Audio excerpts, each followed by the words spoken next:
ವಂದನೆಗಳು. Price lord. ಪಕ್ಕದಲ್ಲಿದ್ದವ್ರಿಗೂ ಸಹ ಸ್ವಲ್ಪ ಶೇಕ್ ಹ್ಯಾಂಡ್ ಕೊಟ್ಟರೆ ಫ್ರೀ ಆಗಿಬಿಡೋಣ. ಈ ತಿಂಗಳು 15th ಆಗಸ್ಟ್ ತುಂಬ ಅಪರೂಪವಾದ ದಿನ, ಸ್ವಾತಂತ್ರ್ಯದ ದಿನ. 1947 ಹಿಡಿದು 2026ಗೆ 80 ವರ್ಷ ಕಾಲ ಪೂರ್ತಿಯಾಗಿದೆ. ತುಂಬ ಸಂತೋಷ. ನಮ್ಮಪ್ಪ ಅವರಿಗೆ 75 ವರ್ಷ. ಮೊನ್ನೆನೇ ಬರ್ಡೇ ಮಾಡಿದ್ದೀವಲ್ಲ. ಬಹುಶಃ ಸ್ವಾತಂತ್ರ್ಯವಾಗಿದ್ದ 5 ವರ್ಷಗಳಾದಮೇಲೆ ಹುಟ್ಟಿರ್ಬೋದು ಅವರು. ಹುಟ್ಟಿದ್ದಾರೆ. ಓಕೆ. ಆನಂದದ ವಾತಾವರಣ. ಎಲ್ಲರೂ ಒಂದೇ ಮನಸ್ಸು ಉಳ್ಳವರಾಗಿರ್ತಾರೆ. ಆ ದಿನ ಯಾವ ಭೇದ ಭಾವ ಇರಲ್ಲ.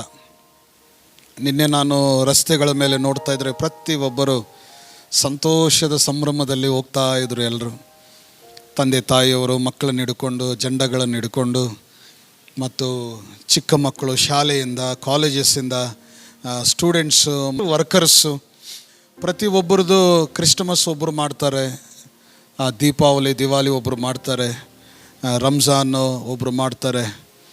ಆದರೆ ಈ 15th ಆಗಸ್ಟ್ ಬಂದರೆ ರಸ್ತೆಯ ಮೇಲೆ ಪ್ರತಿಯೊಬ್ಬರು ಈ ಹಬ್ಬವನ್ನು ಆಚರಣೆ ಮಾಡೋರಾಗಿರ್ತಾರೆ. So wonderful. ಈ ಥರ ಹಬ್ಬಗಳಿದ್ರೆ ಎಷ್ಟು ಚೆನ್ನಾಗಿರುತ್ತೆ. ಆಟೋ ರಿಕ್ಷಾ ನಡೆಸೋರು ಸಿಂಗರ್ಸ್ ಆಗಿಬಿಟ್ಟಿದ್ದಾರೆ. ನಿನ್ನೆ ನಾನು ಎಲ್ಲೆಲ್ಲಿ ಹೋಗ್ತಾ ಇದ್ದೀನಿ, ಒಂದೊಂದು ಸ್ಟಾಲಲ್ಲಿ ಸ್ಪೀಕರ್ಸ್ ಹಾಕ್ಕೊಂಡು, ಅಯ್ಯೋ ಆಡೋರು ಆಡ್ತಾ ಇದ್ದಾರೆ, ಆಟೋ ಡ್ರೆಸ್ ಹಾಕ್ಕೊಂಡು ಆಡೋರು ಆಡ್ತಾ ಇದ್ದಾರೆ. ನಾನು ಸ್ವಲ್ಪ ಗಾಡಿ ನಿಲ್ಲಿಸಿ ನೋಡ್ತಾ ಇದ್ದೆ ಅವರಿಗೆ, ಎಷ್ಟು ಚೆನ್ನಾಗಿ ಆಡ್ತಾ ಇದ್ದಾರೆ. ನಾಳೆ ನಮ್ಮದು ಇದೆಯಲ್ಲ, ನಾವು ಆಡೋಣ ಅಂತ. ಆಮೇನ್. ಆ ದಿನ ಅಷ್ಟೇ ನಾವು ಸಂತೋಷವಾಗಿ ಎಲ್ಲರ ಜೊತೆ ಇದ್ದು, ಮರನೇ ದಿನ ನನ್ನ ಮತ, ನನ್ನ ದೇಶ, ನನ್ನ ಕುಲ, ನನ್ನ ಜಾತಿ, ನೀನು ಯಾರು, ನಾನು ಯಾರು ಅಂತ ಬೀಳ್ತಾರಲ್ಲ, ಎಷ್ಟು ಹಾನಿಕಾರವು ನಮ್ಮ ದೇಶಕ್ಕೆ, ಸಮಾಜಕ್ಕೆ.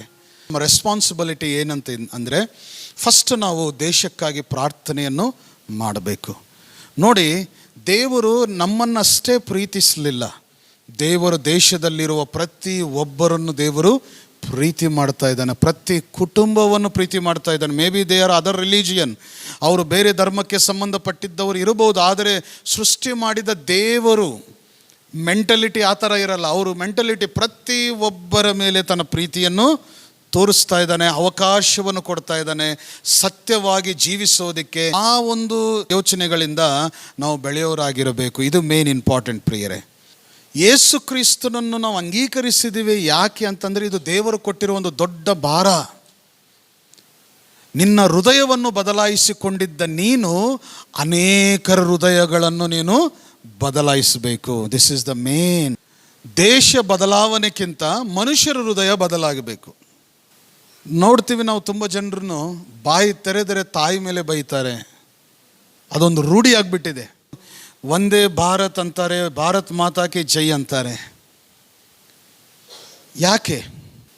ಇನ್ನೊಬ್ಬರ ತಾಯಿಯನ್ನು ನೀನು ಬೈದು ಭಾರತ್ ಮಾತಾಕ್ಕೆ ಜೈ ಅಂತ ಅಂತೀಯಲ್ಲ, ನಿನಗೆ ನಾಚಿಕೆ ಬರಲ್ವಾ?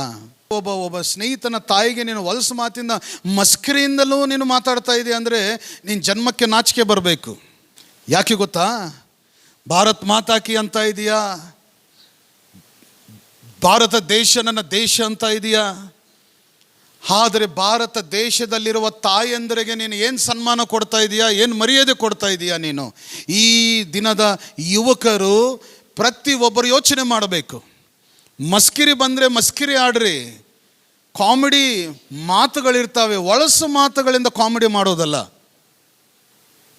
ಕೋಪ ಬಂದರೆ ತಾಯಿ ಮೇಲೆ ಬೈತೀವಿ, ಹೊಲಸು ಮಾತಿಂದ ಬೈತೀವಿ. ಕೋಪ ಬಂದರೆ ಹೊಲಸು ಮಾತಿಂದ ಬೈಯೋದೇ ತುಂಬ ಜನರಿಗೆ ಇಷ್ಟ.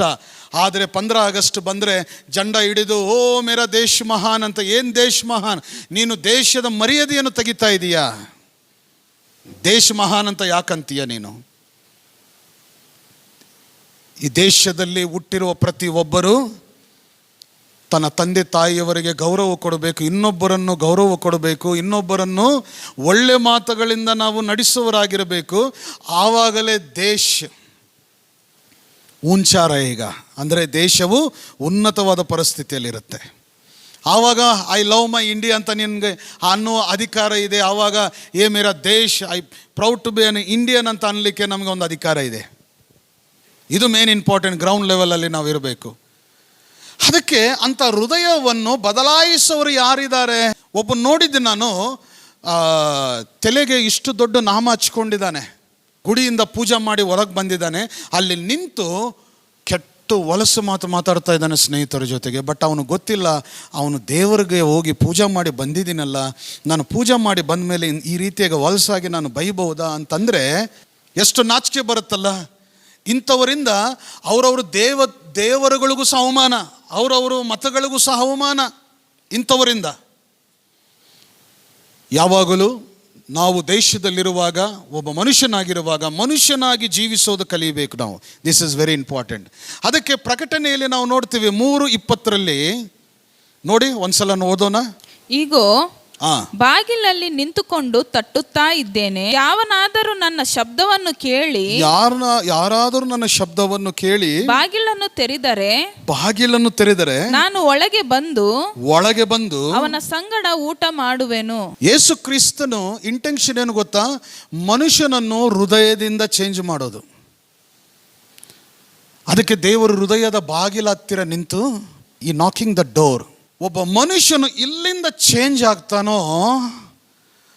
ಅವನಿಂದಲೇ ಎಷ್ಟೋ ವಿಷಯಗಳು ಬದಲಾವಣೆಯಲ್ಲಿ ಬರುತ್ತೆ. ದೇವರ ಉದ್ದೇಶ, ಯೇಸು ಕ್ರಿಸ್ತನ ಉದ್ದೇಶ ನಾವು ಶಿಲುಬೆ ಹಚ್ಕೊಂಡು ತಿರುಗೋದಂತಲ್ಲ. ಯೇಸು ಕ್ರಿಸ್ತನ ಉದ್ದೇಶ ಐ ಆಮ್ ಅ ಕ್ರಿಶ್ಚಿಯನ್ ಅಂತ ಹೇಳಿಕೊಳ್ಳೋದಲ್ಲ. ಯೇಸು ಕ್ರಿಸ್ತನ ಉದ್ದೇಶ ಏನಂತಂದರೆ, ನಿನ್ನ ಹೃದಯದ ಒಳಗೆ ಬಂದು ನಿನ್ನನ್ನು ಬದಲಾಯಿಸೋದೇ ದೇವರ ಇಷ್ಟವಾಗಿದೆ. ನೀನು ಬದಲಾವಣೆ ಹೊಂದಿದ್ರೆ ಆ ಬದಲಾವಣೆಯನ್ನು ನೀನು 10 ಜನರ ಕಡೆ ನೀನು ತೆಗೆದುಕೊಂಡು ಹೋಗ್ತೀಯ. ನಾವು ದೇಶ ಪ್ರೇಮಿಗಳು, ನಾವು ಹೇಗಿರಬೇಕಂದ್ರೆ ಏನು ಸಿನಿಮಾ ಹಾಡುಗಳನ್ನು ಇಟ್ಟುಕೊಂಡು ಕುಣಿಯೋದು, ಆಮೇಲೆ ದೇಶದ ಪ್ರೇಮಿಯ ಗೀತೆಗಳನ್ನು ಇಟ್ಕೊಂಡು ಕುಣಿಯೋದು ಅಲ್ಲ. ನಾವು ಒಂದೊಂದು ಈ ಹಾಡುಗಳನ್ನು ನಾವು ನೋಡ್ತಾ ಇರ್ತೀವಿ. ದೇಶದ ಹಾಡುಗಳನ್ನು ಎಷ್ಟು ಸುಂದರವಾಗಿ ಬರೆದರು ಅವರು. ಅಂಥ ಹಾಡುಗಳನ್ನು ಬರೆದು ಕೇಳ್ತಾ ಇದ್ರು ಎಷ್ಟು ಸುಂದರವಾಗಿರುತ್ತೆ ಮನಸ್ಸು. ಇವೆಲ್ಲ ಮನುಷ್ಯರಲ್ಲಿರುವ ಗುಣತತ್ವಗಳು. ಈ ಗುಣತತ್ವಗಳನ್ನು ಬದಲಾಯಿಸೋದಕ್ಕೆ ದೇವರು ಈ ಲೋಕಕ್ಕೆ ಬಂದಿರೋದು. ನಮ್ಮ ಹೃದಯವನ್ನು ತಡ್ತಾ ಇದ್ದಾನೆ. ಹೃದಯ ಚೇಂಜ್ ಆದರೆ ಎಲ್ಲ ಚೇಂಜ್ ಆಗಿಬಿಡುತ್ತೆ. ಹೃದಯ ಚೇಂಜ್ ಆದರೆ ನೀನು ಚೇಂಜ್ ಆಗ್ತೀಯ, ನಿನ್ನ ಮನೆ ಚೇಂಜ್ ಆಗುತ್ತೆ. 15th ಆಗಸ್ಟ್ ಸೆಲೆಬ್ರೇಷನ್ಗೋಸ್ಕರ ನಾವೆಲ್ಲರೂ ತೊಡಗಿರ್ತೀವಿ, ಹೋಗ್ತಾ ಇರ್ತೀವಿ, ಭಾಗಸ್ಥರಾಗ್ತಾ ಇರ್ತೀವಿ. ಆದರೆ ನಮ್ಮ ದೇಶಕ್ಕೆ ನಾವು ಫ್ಲ್ಯಾಗನ್ನು ಹಾರಿಸೋದು ಮರೆಯೋದಕ್ಕಿಂತ ಹೆಚ್ಚು ಮರೆಯೋದು ಯಾವುದು ಗೊತ್ತಾ? ನಿನ್ನ ದೇಶಕ್ಕೆ ಒಳ್ಳೆತನವನ್ನು ಕೊಡೋದು, ನಿನ್ನ ದೇಶಕ್ಕೆ ಒಳ್ಳೆ ಮರ್ಯಾದೆಯನ್ನು ತರೋದು, ನಿನ್ನ ಕುಟುಂಬಕ್ಕೆ, ನಿನ್ನ ದೇಶದವರಿಗೆ ಒಳ್ಳೆ ಪ್ರೀತಿಯಿಂದ ಪ್ರತಿಯೊಬ್ಬರನ್ನು ನಡೆಸೋದು. ಇದೇ ನಿನ್ನ ದೇಶಕ್ಕೆ ಮರ್ಯಾದೆಯನ್ನು ತರುತ್ತೆ. ಅದಕ್ಕೆ ಬಂದಿರುವ ನಿಮ್ಮೆಲ್ಲರಿಗೆ ಕರ್ತನಾದ ಯೇಸು ಕ್ರಿಸ್ತನ ನಾಮದಲ್ಲಿ ಹ್ಯಾಪಿ ಇಂಡಿಪೆಂಡೆನ್ಸ್ ಡೇ. ಎಲ್ಲರೂ ಚಪ್ಪಾಳಿ ತಟ್ಟೋಣವಾ?